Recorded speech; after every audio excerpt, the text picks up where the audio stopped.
Hey, what's up everyone? Today we're going to be taking a look at Bifrost inside of Maya. So thanks a lot for tuning in and thanks for subscribing. We really do appreciate all of your guys' support. Without you guys, we couldn't do what we do. So thanks a lot. Okay, first things first, this is the opening scene. So if you go to your project files and do City Flood Start, you're going to have this scene here, and I'm just going to give you a real quick overview of what we have set up. So we have this city block set up with these skyscrapers. There's a street that goes in right here and then turns a corner and goes all the way down. So this is the pretty high res version, even though it is actually kind of a low res models. But we have a high res version here. If we go to our channel box, you can see we can turn this off, and then we can turn on our low res version. And I'll explain why we have this here in a little bit. But we got both of those there. Then we also have in our outliner, you can see these are all grouped together. We have our street, we have our buildings, which are the high def ones, and then we have the cityscape bounding boxes. So also I have a perspective mode here that's been locked, so you cannot move it. And that's the one we're going to be rendering through. And then I also have a work camera that we can use to rotate and pan around our scene. So this is kind of the setup that I already have for you. Just a real quick heads up, not a lot of people know about this, but in order to get these bounding boxes, if you turn on, let's say, like your buildings, and let me just make it so we can select these. If you just select a building, and you can do this with all of them, but I'm just going to do it with one so you can see, and you go to Modify, Convert, you can actually convert your geometry to a bounding box. And what it'll do is it'll make a box around your geometry, and I'll tell you some common problems that you can run in through that. But if you have more than one of these selected, you want to do one bounding box per shape, not just one bounding box, because if you have all like these buildings selected and you do one bounding box, it'll make one giant box. So if you have more than one building selected, you want to do one bounding box per shape, and then you want to keep the original and whatever. So if we hit convert, you're going to see this makes a box around this building, and that's how I did it. So it's really simple, and that way you guys know how to do that. Okay, so here we are. We got our high def city, and we have our low res city. And what we're going to be doing is we're going to be creating some waves that are going to be coming over here on the left, smashing into this side here, and then continuing on down the street. So this is going to be a really fun tutorial, and yeah, let's go ahead and get started.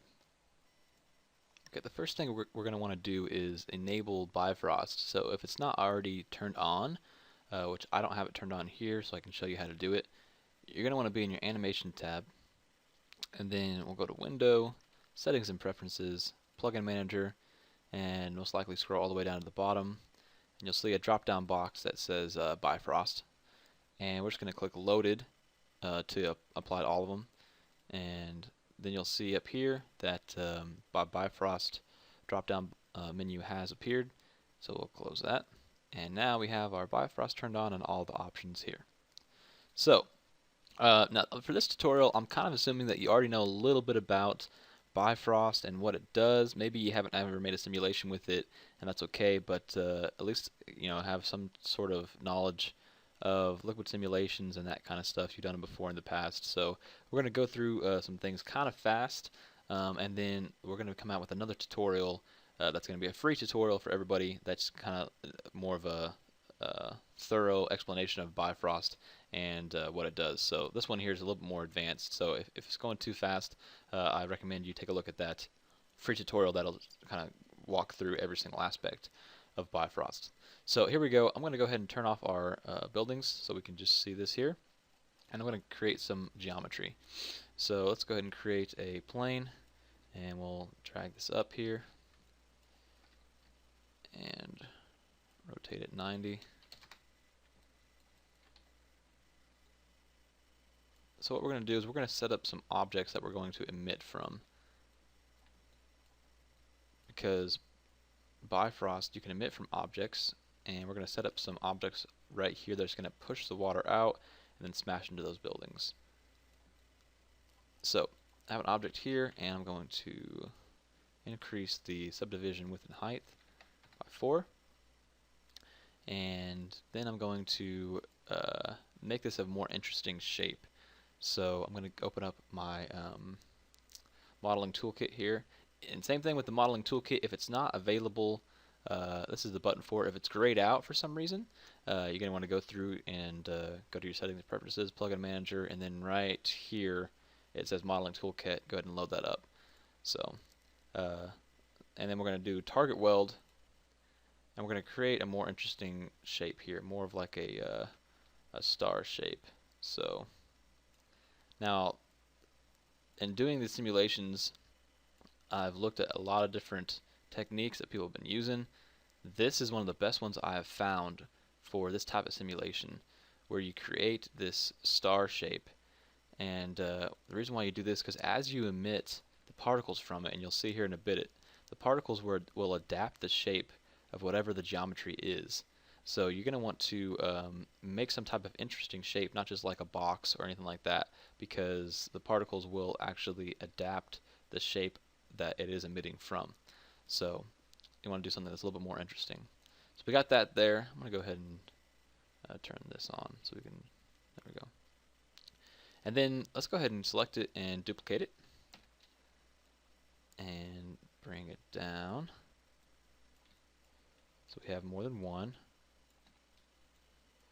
And then I'm going to also create another plane,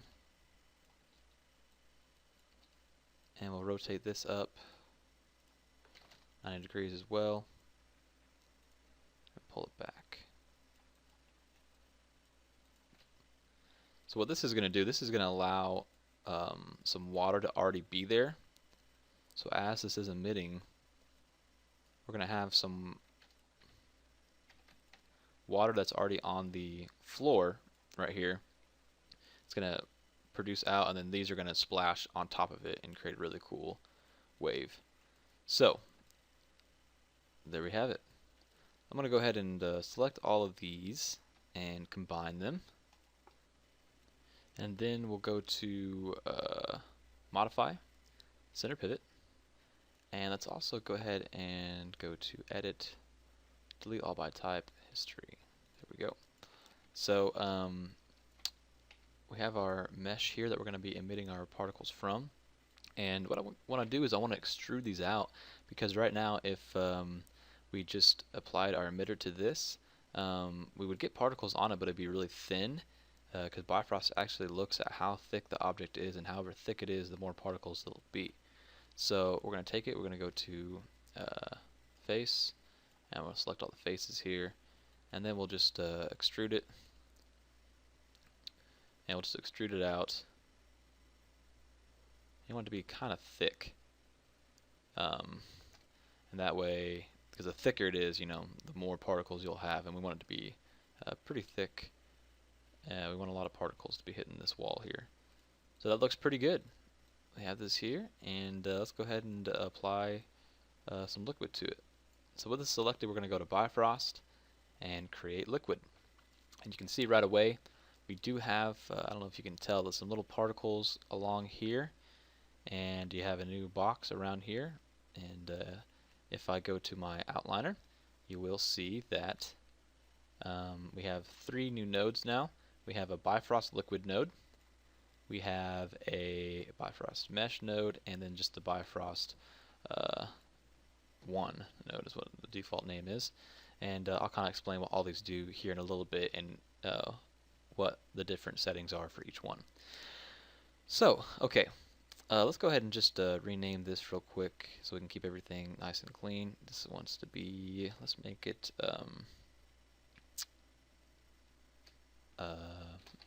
Mesh Liquid. Know what that is. And if we hit play right now, you're gonna notice a couple things. Stop it there. So what's happening is, if I have this selected, you're gonna notice a green bar has been going on. If I hit play again, you see the green bar is the status of Bifrost loading up. And I'm going to check some of my settings to make sure that they're correct. Yeah, so I have some of these turned off. I'm going to go ahead and do this real quick. And okay, there we go. Let's go ahead and hit play again. Now you notice what happens is there's actually a yellow bar that gets loaded up, and then there's a green bar that gets loaded up. And what this yellow bar does, this is the cache that Maya is creating. And so this allows us to continue working at a relatively fast pace, and the simulation is running. And so it's not actually loading up inside of Maya. It's sending it out to a separate program, the Bifrost program, and then rendering it and then putting it back into Maya. So it's called Scratch Cache. Really cool idea. And yeah. So what you can see here is you can see we have some liquid being emitted from our mesh here, and it obviously has gravity applied to it because it's going straight down, and you can see it's going through our floor and picking up speed as it goes down. And so we got to fix some of these things real quick. One thing I want to point out is you can see up here the particles start out as blue, and then they continue to get more of a white color. And this is because the way that this is set up, the faster the particles are moving, the more they turn to white. So white is the fastest, and then blue would be the slowest. And so that way you kind of get a visual representation of how fast these particles are moving. So what we want to do is we want to set up some colliders, so that way the liquid doesn't go through our floor but actually collides with the floor. So we can go to our channel box, and let's turn this off so we can select our street, and let's back up here. So what we want to do is we want to select this part and kind of just select all of these here, and then select our ground plane, and then shift select our Bifrost node here, go to Bifrost, and we'll hit add collider. And right away, if we hit play, you're going to notice that as this is loading up, as it hits, it's going to collide and then spread out because it's colliding with it. So there you go. That part's already done, and you can see it's actually really responsive. We have a little bit of a a shift change here, and you can see the liquid kind of coming and overflowing and coming down into this area. So this is looking really good. It's looking perfect. And as you can see, though, some particles are still escaping through the floor, and we'll fix that here in a little bit. So, alright, we have our liquid interacting with our floor here. So what we're going to want to do is we're going to want to do the same thing to our building bounding boxes, because once our liquid hits those boxes, we want it to interact and then continue going down the street.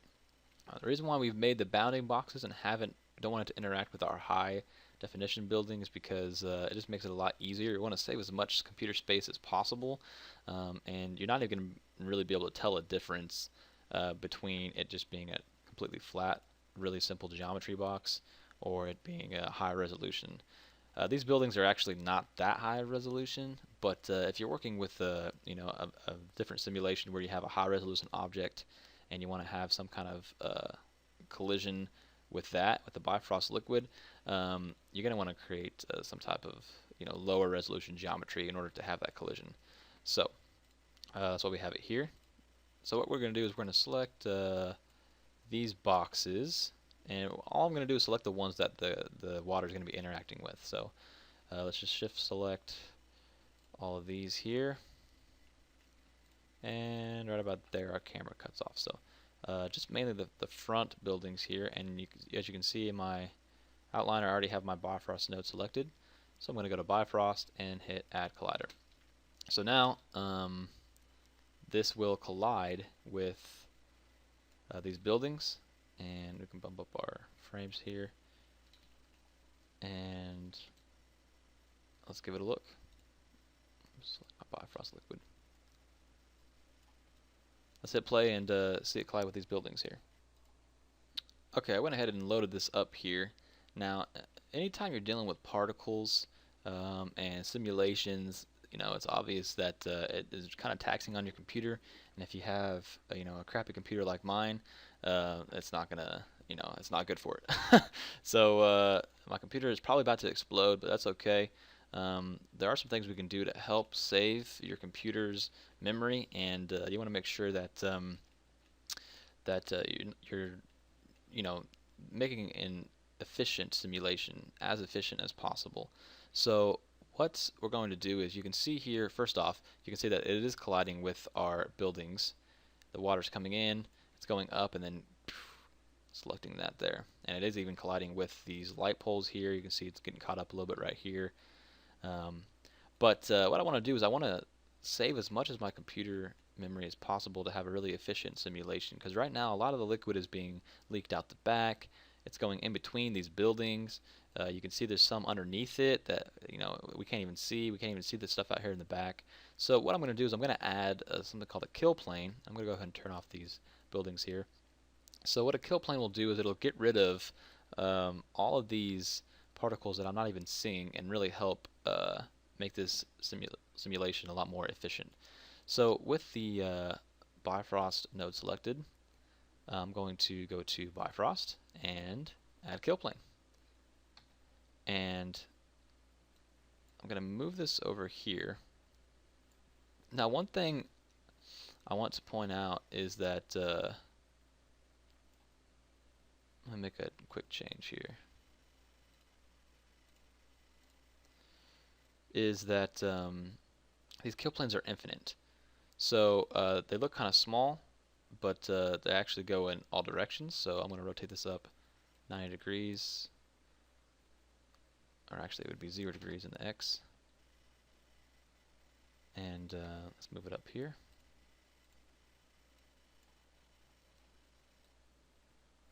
So even though this looks like it's a small plane, it really goes out in infinite directions. Alright, let's pull it up here.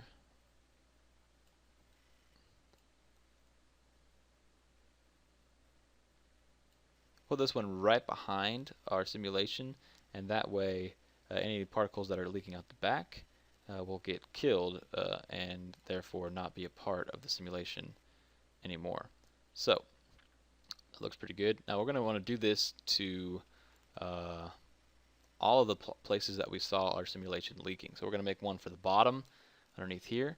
So we'll just go to select our mesh and go to Bifrost, add kill plane, or select the Bifrost node. And we're going to bring this one down a little bit. So you can see we want it just right beneath our street here. So maybe up just a little bit more. Okay. And again, this is infinite, so it goes out in infinite directions. So that's going to help keep that there.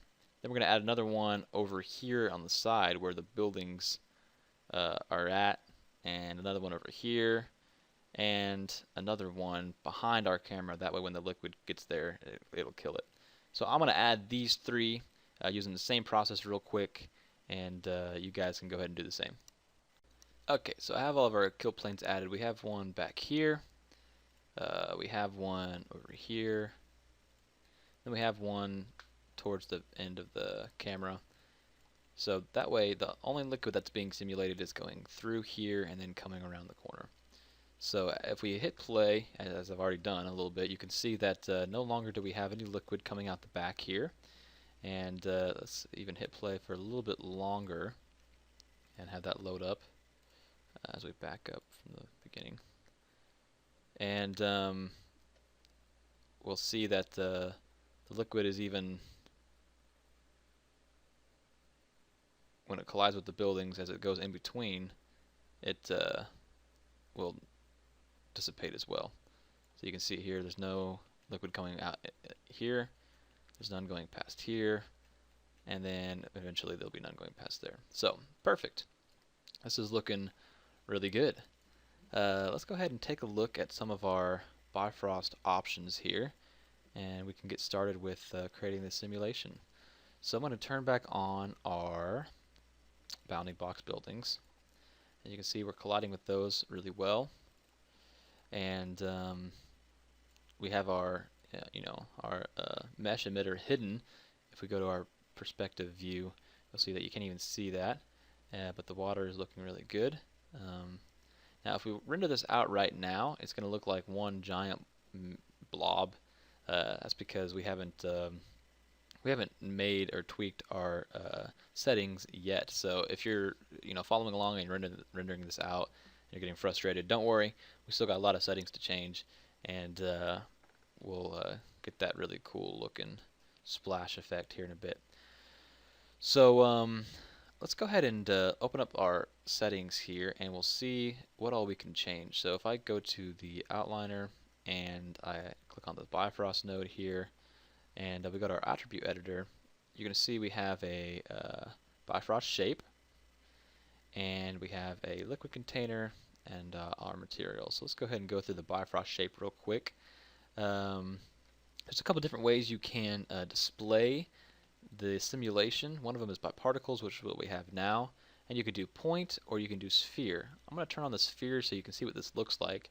So we have actual spheres, and we can increase the radius of these spheres.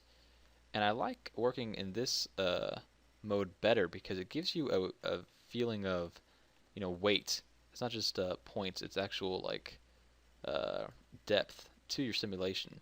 So as this plays, you can see the water coming in and then splashing. So I like this mode a little bit better. So we can work in this mode. Also, you have, as you can see here, the color channel is based on velocity. You can change this to some different things, but I like to keep it as velocity so I can get an idea of how fast these particles are moving. So the faster it's moving, the more it'll look white. And we have some other options down here I will talk about later. And let's take a look at our Bifrost Liquid container. We have a master voxel size. We're going to talk about that a little bit later as well.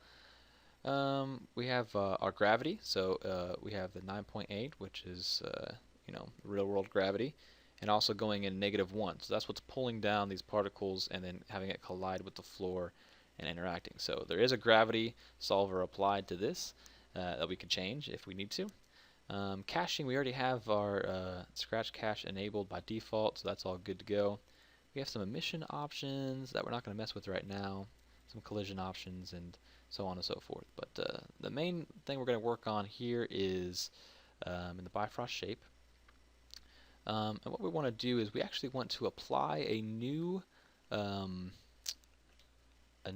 accelerator to our mesh object. So right now the particles are coming out and they're looking kind of slow. As you can see, they're all blue and not as many white. So what we want to do is we want to really have this be a tidal wave that's being pushed or forced out this way in the z-axis, because right now they're dropping. Once they hit the floor, then they go in this direction because they have no other choice. They have to go that way. So what I want to do is I want to select our mesh liquid, and I want to go to Bifrost. I also want to control select my Bifrost node. I want to go to Bifrost and hit Add Accelerator. Go back. Now if we look into our mesh liquid shape, you're going to notice that this new Bifrost node has been added, and we have an accelerator option, and you can see here we have some options here. Now if I go ahead and play this right now, you're going to notice right away that it's going to be pushing out the z-axis, or actually it's probably going to be just stuck. Yeah, sure enough, so the particles are just stuck to the geometry and they're not going anywhere. Now this is because as you can see here, we have our geometry influence placed in the +1 direction in our y-axis, and that counteracts the -1 direction we have in our gravity solver, so the particles are just staying there. So we don't want it to be +1 in the y-axis. We want it to be, let's see here, it would be -1 in the z-axis. So +1 in the z-axis would be this way, and -1 would be this way. So if we make that change, back it up, and then hit play again just for a little bit and let it load up, you can see here that now the particles are being pushed out this direction, and you can see that the speed has increased as we have this this liquid turning to white.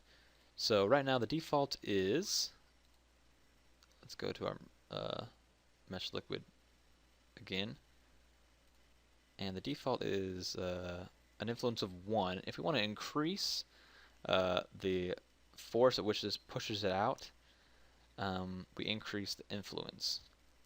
So we can increase this to a value of, let's say, 3 and see what that does. And this is really going to be pushing out, that might be too much. This is really going to be pushing out that, that liquid. So we'll let this cache load up here, and then we'll see what this looks like. So there it is. Boom. That's actually looking really cool. This is a lot more than influence than I had in the example, but I kind of like the way this is looking. And I'm going to go ahead and go back to our shape here and lower the sphere radius now that we have a little bit more spheres there. And it's really splashing and getting a really cool splash look all the way up those buildings. So that's looking really cool. Yeah, this is going great so far. As we continue on with this tutorial, you're going to notice that Bifrost is actually really easy to use. You can get some amazing results really fast, and it's great. It's a great addition to Maya 2015, which is another thing I should have mentioned. If you don't have Maya 2015, you're not going to have Bifrost because it was just added in 2015. So it's another thing to keep in mind. So this simulation is looking really good, actually. I'm really happy with the way this is looking. This might be a little bit too much here, like going too high, but we'll find out. We'll see. One thing I do want to point out is that as this is interacting with these street poles, I can see that it's really creating a it's really kind of pushing them up too much, I think. So I'm going to go to our channel box here, go to our street, and I'm going to select our street posts, not the kill plane, our street posts, just the first two, because that's where the initial hit of the particles are at. And then I'm going to go to our attribute editor, go down to the Bifrost node, and then hit the collision. And you can see here we have an option for thickness. This is how thick is this collision, how thick is the box around these objects, so we know how to collide with it. And I'm going to bring that down just a little bit to a value of 0.6. And that way, as these collide, it doesn't have as much influence as it hits those light poles. So it's still going to be a little bit, and you're still going to notice some, but it's not going to be overwhelming. So we'll see here. There we go. I like that a lot better. So it still hits, and it still creates a, as this loads up, you'll see, it still creates a difference here. See the little waves right there, but it's not going to be overwhelming. So this is looking really good. So it might be getting carried away here with how much liquid is getting smashed along this building. So just keep that in mind. I might want to bring down that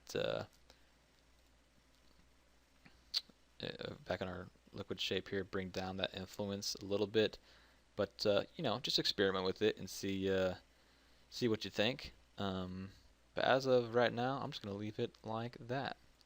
Okay, let's go ahead and talk about some other options that we're going to want to change to make this look more realistic, because again, if we render this out right now, it's going to be one blobby surface. So let's select our Bifrost node back to the very beginning, and let's take a look at our liquid container. Now we skipped over this earlier, or our shape, excuse me. We skipped over this earlier, and we see here we have an option for Bifrost meshing. And right now all we're seeing is particles. If I scroll through here, so we're just seeing the particles here. And what we can do is we can actually turn the particles off and turn on our meshing options, and you can see now it's an actual mesh. And if I bring this up, you can see here how the mesh is reacting, and you can see right away that it is actually really blobby, not a lot of droplets, and it's kind of just blobbing all the way up to there. So we don't want this look to it. We want it to be more splashy as this tidal wave comes in. And the main option we want to change to get that is this master voxel size. Now, a fair warning, the lower the value here, the higher the resolution is going to be. I found out the hard way. I lowered it down. I was like, man, my computer's going slow. I'm going to lower this value down because it seems like the resolution is too high. So I lowered it down, and then it made it even worse because the lower it is, the higher the resolution is going to be. So just keep that in mind. I'm not going to do it right now because you want to do this as the very last option. Once you like your simulation, the very last thing you want to do is lower your voxel size, cache it out to a disk, and then it's going to take quite a while to do that. But then once you have that done, you have your final simulation. You're going to have a really good look and a really good simulation with splashes and whatnot. So, but inside of our meshing options, you can see here we have some different options. We have the droplet reveal factor. I'm just going to explain these real quick so you know what they do. Surface radius, droplet radius, kernel factor, smoothing, and resolution factor. So let's start with the surface radius. This is going to be, if I can make an adjustment here, obviously how big the surface radius is. So if I lower this down, you can see the mesh getting smaller. Droplet radius, same thing. And on droplets, what is the size of the droplets? You can see this big one right here. If I turn it down, it's getting smaller. If I turn it up, it's getting bigger. Droplet reveal factor, you're not going to notice much change here. It's just going to do pretty much what it says, reveal more droplets, but we don't have any parts that are like close to being droplets that it would reveal more. Kernelling factor is how smooth it is actually. So if we turn this up, the mesh will actually get smoother, more rounded out. So that's something that we might want to do before our final simulation. Smoothing, you just want to leave that the same. Same thing with the resolution factor. Just leave those the same. Mainly you want to mess with these settings once you have turned up your master voxel size, and you can really start dialing in the perfect look that you want. So for the sake of this tutorial, what I'm going to do is I'm going to first off lower this value back down. I'm going to do 2, and I'm going to also increase our gravity just a little bit because we want to it looks like it's it's really going up the side of this building here, and I want the gravity to be able to bring it down just a little bit. So I'm going to take it up to a value of 12, just a little bit. Back this up, and as I play it out, I'm going to first go back to our particles here. Play it out, see if I like the way the simulation is looking, and if I do like it, we're going to move on to the next step, which is rendering it out and finalizing it. So as this comes through and as it hits, let's see here if it goes up, but it doesn't go up nearly as high, which is perfect, and doesn't hit with nearly as much force, so that's good as well. This could be a really cool look right there, but we still have that circulation in here, which is going to be a really cool tidal wave look. So the next step would be to select our Bifrost node, and right now we've been caching out to our, I'll go into our options here, we've been caching out with the scratch cache. So just in the background we've been scratch caching it out, and I've actually have it going to a disk, and that way it'll save my computer space. So I have it going to a separate disk that has a lot more memory on it.